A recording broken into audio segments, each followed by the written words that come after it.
Bonjour à tous, aujourd'hui je vais essayer de répondre à la question de Sophia. Pourquoi Dieu laisse-t-il mourir les enfants, et particulièrement ceux atteints de maladies incurables? C'est vrai que la maladie et la mort d'un enfant, d'un innocent, a quelque chose de scandaleux. Cela nous révolte et nous sentons bien qu'une vie qui commence ne doit pas s'arrêter sitôt. L'enfant n'a rien fait pour mourir.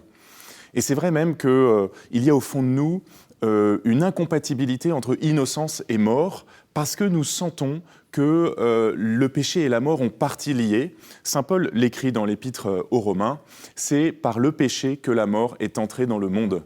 Et c'est effectivement l'enseignement du livre de la Genèse. Lorsque l'homme et la femme ont désobéi, ont péché devant Dieu, ils sont chassés du paradis et leurs jours vont devoir s'arrêter alors que Dieu voulait leur donner l'immortalité. Le péché, nous le sentons bien, nous conduit à la mort. Cependant, on ne peut pas dire que la mort est la punition de nos péchés, parce que sinon, ceux qui font beaucoup de péchés mourraient tout de suite, tandis que les innocents, les enfants, vivraient.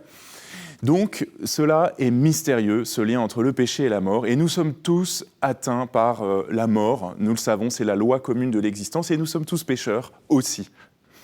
Alors, la question, c'est qu'est-ce que Dieu fait pour les innocents ?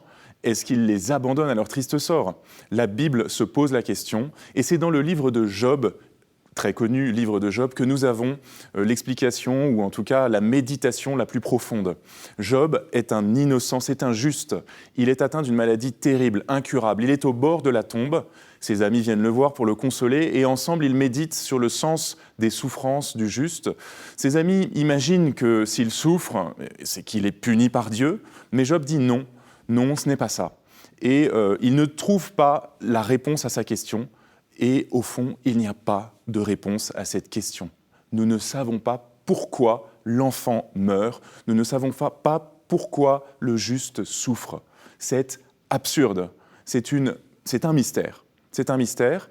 Mais ce n'est pas le dernier mot de Dieu. Si nous continuons à lire la Bible, nous arrivons à l'Évangile, Jésus-Christ qui s'incarne, qui vient au milieu des hommes.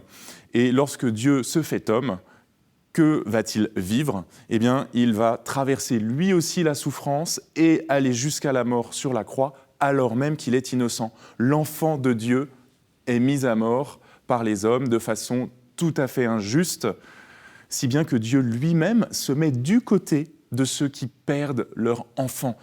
Dieu se met du côté de ces mères éplorées dont l'enfant est malade, dont l'enfant va mourir. Il est avec eux. C'est ça la grande réponse de Dieu. Il traverse les souffrances avec nous. Et cette réponse se continue le troisième jour. Lorsque le Christ ressuscite, Dieu montre que la vie est plus forte que la mort et il entraîne, grande consolation, les parents sur ce chemin d'espérance. Voilà la réponse pour Sophia. Vous pouvez envoyer vos questions à pourquoipadré@kto.tv.com ou sur les réseaux sociaux avec le hashtag pourquoipadré. Rendez-vous sur kto.tv.com pour retrouver toutes les vidéos. Au revoir.